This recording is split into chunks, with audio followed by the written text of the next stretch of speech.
4 Indian nationals, including 2 YouTubers, are under investigation over suspected links with Pakistan's Inter-Services Intelligence or ISI.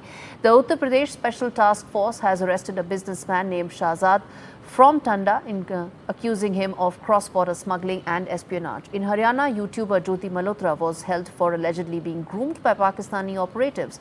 Authorities say she was in direct contact with Pakistani intelligence operatives and had visited Pakistan multiple times. In Kaithal, Devendra, a resident of Mastgarh, has been arrested for allegedly passing sensitive information to Pakistani army. Another YouTuber, Priyanka Senapati from Odisha, is under probe after her recent visit to Kartarpur and ties with Malhotra came to light. All 4 are being investigated amidst heightened alert following Operation Sindoor. Top Lashkar-e-Taiba terrorist Razaullah Nizamani, also known as Abu Saiullah, has been shot dead by unidentified gunmen in Pakistan's Sindh province on Sunday. The killing reportedly occurred near Matli town while Saiullah, who had government protection, was leaving his residence.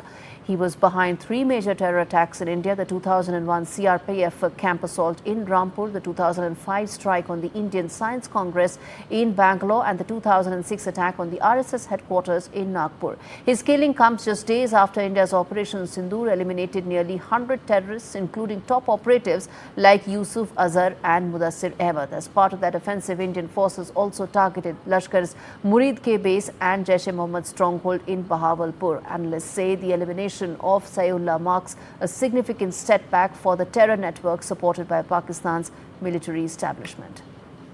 Bangladeshi actor Nusrat Faria, best known for portraying former Prime Minister Sheikh Hasina in a high-profile biopic, has been sent to jail in an attempted murder case. She was arrested at Dhaka's International Airport on Sunday while preparing to board a flight to Thailand. Authorities say the case stems from last year's massive protests that led to the collapse of the Hasina-led Awami League government.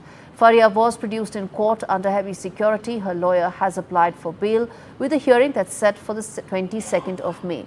Since the rise of the interim government, civil society members, artists and journalists that are linked to the previous government have faced arrests and harassment. Rights groups warn that the political crackdown, combined with a delay in holding new elections, is pushing Bangladesh towards complete authoritarianism under Mohammad Yunus.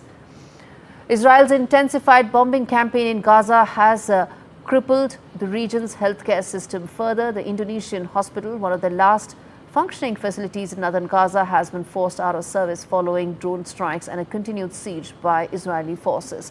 Health officials warn that all public hospitals in North Gaza are now out of service, putting probably thousands of wounded and sick Palestinians at risk. Medical teams are overwhelmed and supplies are nearly depleted as crisis continues. Meanwhile, Benjamin Netanyahu has announced a limited easing of the months-long blockade to allow food into Gaza, but only to support expanded military operations. Humanitarian situation remains of concern in Gaza.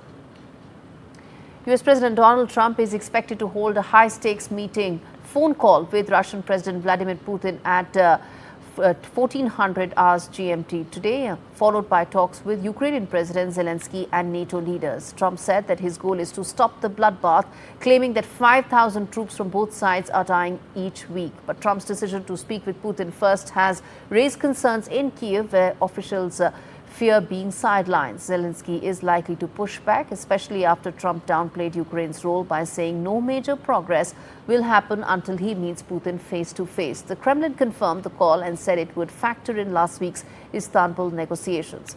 Meanwhile, France, Germany and Italy, along with the UK, told Donald Trump that a ceasefire must be unconditional and that Moscow must take peace talks seriously. The diplomacy comes as Ukraine reported Russia's largest drone barrage since the full-scale war began, with nearly 300 explosive drones launched across several regions. Pope Leo XIV and US Vice President J.D. Vance met at the Vatican on Monday as part of renewed American efforts to push for a ceasefire in the ongoing war in Ukraine. Vance, who is a Catholic convert, led the U.S. delegation to the Mass, inaugurating the first American Pope, joined by Secretary of State Marco Rubio. The Vatican said the meeting included calls for adherence to humanitarian and international law, with both sides stressing for a need for a negotiated solution. The Pope reaffirmed his readiness to host peace talks and continue the humanitarian work, including prisoner swaps and reunification of Ukrainian children. Vance also met Ukrainian President Zelenskyy and several other leaders as diplomatic activity intensifies. Italian Prime Minister Giorgia Meloni spoke to President Trump and European heads of state ahead of Donald Trump's expected call with Vladimir Putin. Pope, also who's a former missionary in Peru, has vowed every effort to help end the war and continue his predecessor's focus on peace and compassion.